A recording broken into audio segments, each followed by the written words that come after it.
Les nations en moi sont épuisées, exsangues. Elles doivent se relever. C'est un voyage au cœur des territoires des Premières Nations.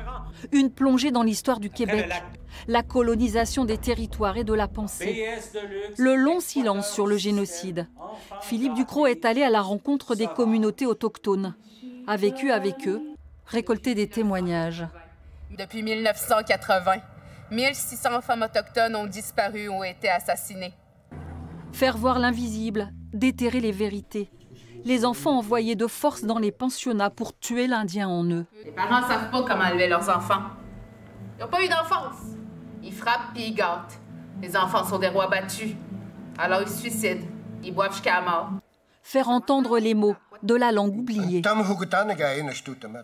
Les Premières Nations, surtout les survivants des pensionnats, me disent souvent que la guérison vient par le retour au territoire et le retour à la langue. Donc, au territoire avec le mode de vie, avec la dignité qui vient avec ce mode de vie-là, et la langue avec l'imaginaire et la manière de voir le monde qui vient avec ça. C'est une manière de se réapproprier leur destinée. Briser le legs de la violence, la colère de père en fils.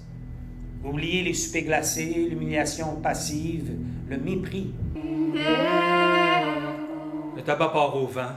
Sens interdit est un festival à la parole risquée, une ligne artistique et politique. Vous rappelez-vous, il y a 3 mois, du nombre de corps que l'on a trouvés, de corps d'enfants inuits ou d'enfants de nations premières, dans des lieux d'enseignement secondaire sur l'ensemble du territoire canadien.